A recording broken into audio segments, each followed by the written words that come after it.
नमस्कार शिक्षक साथियों, मैं मोहन वर्मा। आज मैं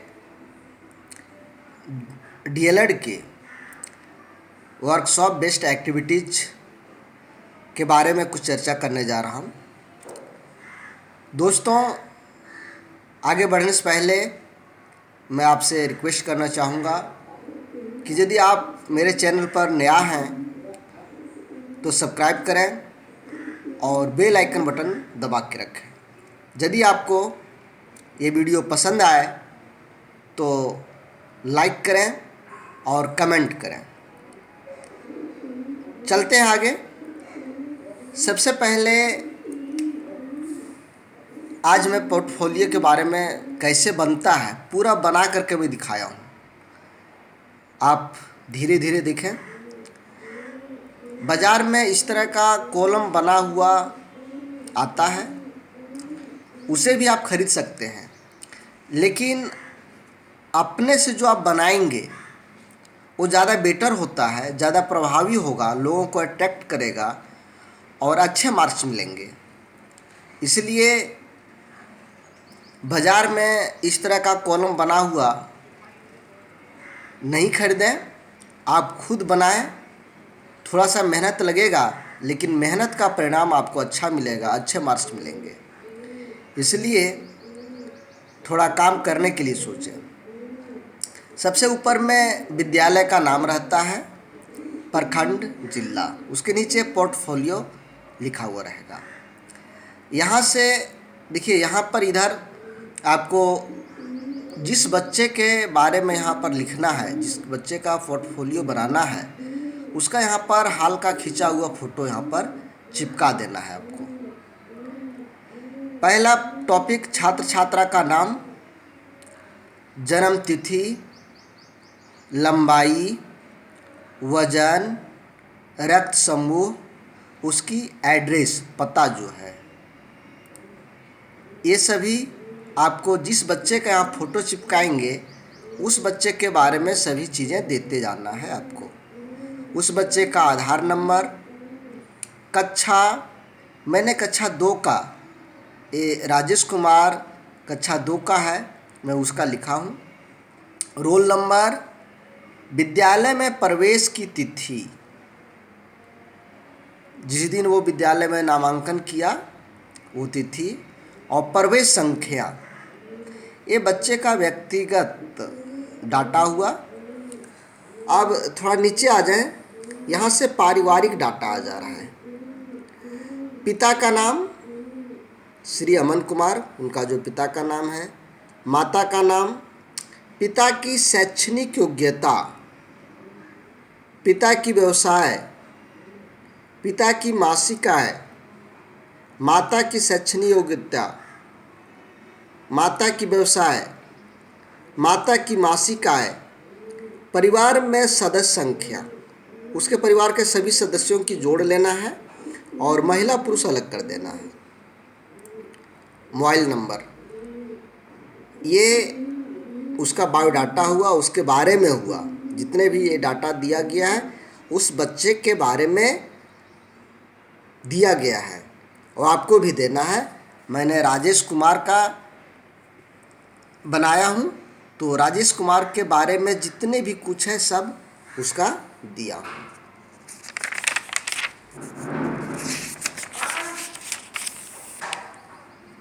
आगे आता है शैक्षणिक सत्र। जिस शैक्षणिक सत्र का आप बनाएंगे, 2017-18 का ये बना हुआ है। उसके बाद आता है कार्य दिवस और उपस्थिति, उस बच्चे का उपस्थिति क्या है। सबसे ऊपर में कॉलम इस तरह से आप बना लें, माह, 12 महीना का नाम लिख लें। चूँकि हम लोगों के यहाँ अप्रैल से शैक्षणिक सत्र का शुरुआत होता है, इसलिए अप्रैल से लिखना है। अप्रैल, मई, जून, जुलाई, अगस्त, सितंबर, अक्टूबर, नवंबर, दिसंबर, जनवरी, फरवरी, मार्च तक आपको लिखना है, 12 महीना।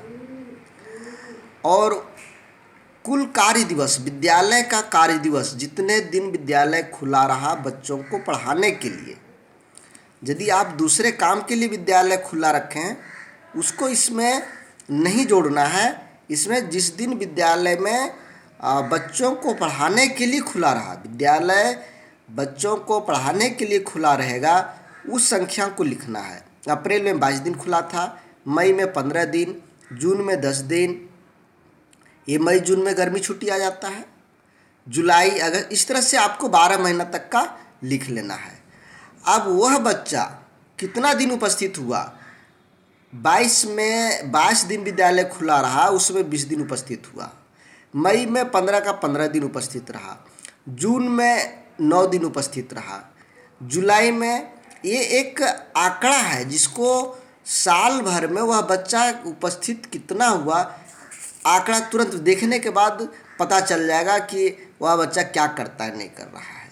इसलिए यहाँ पर इसको डालना है।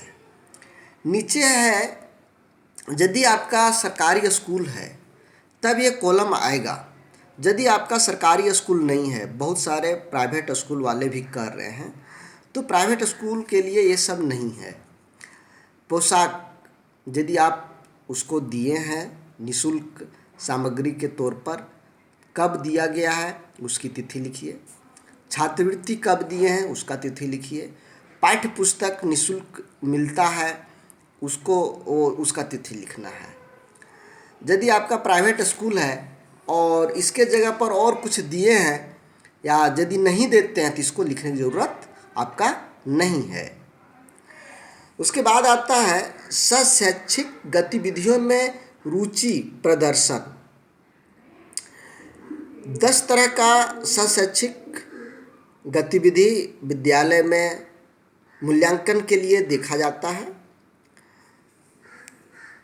ये इसमें आपको 4 कॉलम बना लेना है। पहला क्रम संख्या होगा, दूसरा कॉलम में सामर्थ्यता, जिसका आपको मूल्यांकन करना है उसका यहाँ पर लिखना है, और प्रथम छमाही, अप्रैल से प्रथम छमाही तक के बारे में उसका जो आपने मूल्यांकन किया इस टेबल में लिखना है, और द्वितीय छमाही यहाँ पर लिखना है। तो जैसे है कक्षा में उपस्थिति, ये देखिए यहाँ पर कक्षा में उपस्थिति 1 दिन अब्सेंट हुआ, 1 दिन अब्सेंट हुआ, 2 दिन अब्सेंट हुआ, 1 दिन अब्सेंट हुआ। मतलब है, अच्छा अब्सेंट है तो किस कारण अब्सेंट है, गैर जरूरी काम से या फिर कोई ज़रूरी काम से या तबीयत खराब से, इसको देखते हुए आपको यहाँ पर मूल्यांकन करना है। तो कक्षा में उपस्थिति इसका A ग्रेड मिला, अनुशासन व शिष्टाचार A ग्रेड मिला, जागरूकता A ग्रेड मिला, स्वास्थ्य व स्वच्छता A ग्रेड मिला। आपको उस बच्चा का देख करके यहाँ पर भरना है, वो कैसा कर रहा है उसके बारे में आप खुद जानेंगे। मैं इस बच्चे के बारे में जानता हूँ तो इस बच्चे के बारे में मैंने लिखा हूँ। तो आपको अपने किसी एक विद्यालय के एक बच्चा का पूरा यहाँ पर देना है। आगे चलते हैं। उसके बाद आपका इसमें एक विषय का पोर्टफोलियो बनाने के लिए दिया गया था, तो यहाँ पर हम केवल एक ही विषय का लेंगे।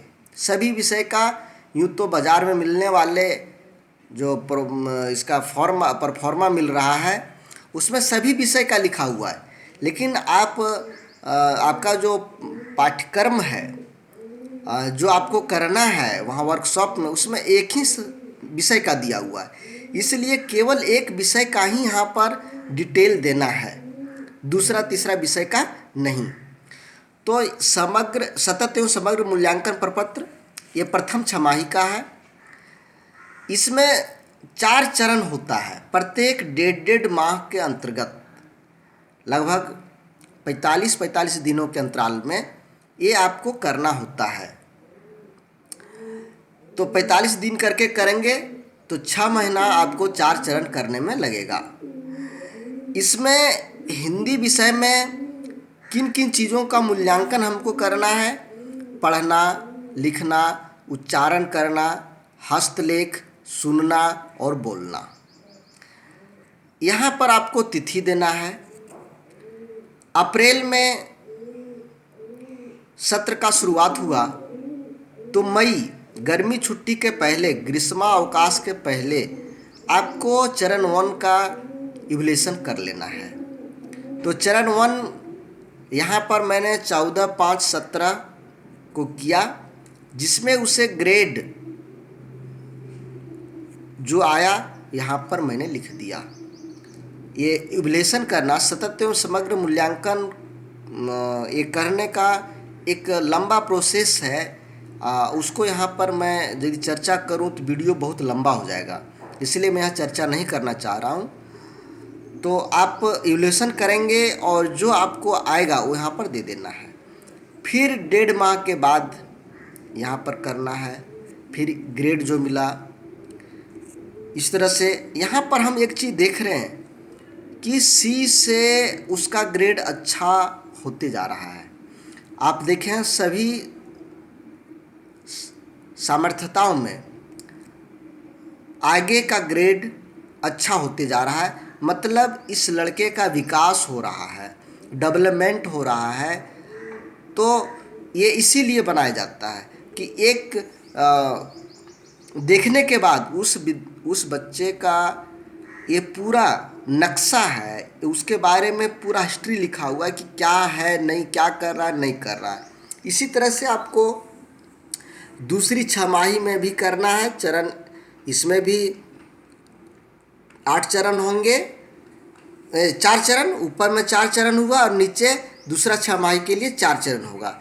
यहाँ पर भी आपको तिथि और ग्रेड सभी में तिथि ग्रेड डालना होगा।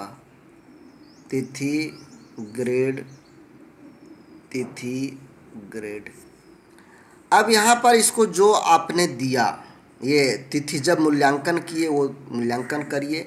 इसके 1.5 महीने बाद यानी 45 दिन के बाद, लगभग एग्जैक्ट 45 नहीं हो सकता, उस दिन छुट्टी रहे तो हम तो नहीं कर सकते हैं। तो लगभग 45 दिनों के बाद का यहाँ डेट डालिए और उसका प्राप्त ग्रेड यहाँ लिखिए। अब इससे 45 दिन बाद इसका डेट डालिए और इसमें प्राप्त करने वाले ग्रेड को यहाँ पर लिखिए। यानी प्रत्येक, एक ध्यान रखना है, 45 दिनों के बाद, ये लगभग है, 45 दिनों के बाद इवैल्यूएशन करना है। और अंत में आपको छात्राध्यापक का हस्ताक्षर, प्रधानाध्यापक का हस्ताक्षर और माता पिता का, अभिभावक का हस्ताक्षर। यदि आप यहाँ चाहें तो 1-2 कॉलम और बढ़ा सकते हैं। जैसे क्या कॉलम हो सकता है, क्या बच्चा विशेष आवश्यकता वाला है, क्या कोई विशेष परिवर्तन हो रहा है या विशेष आवश्यकता है, ये 1-2 कोई समस्या से पीड़ित है या समस्या का निदान, इसको आप यहाँ पर लिख सकते हैं। यदि सामान्य बच्चा है तो उसको लिखने की ज़रूरत नहीं है। तो दोस्तों, ये आपका एक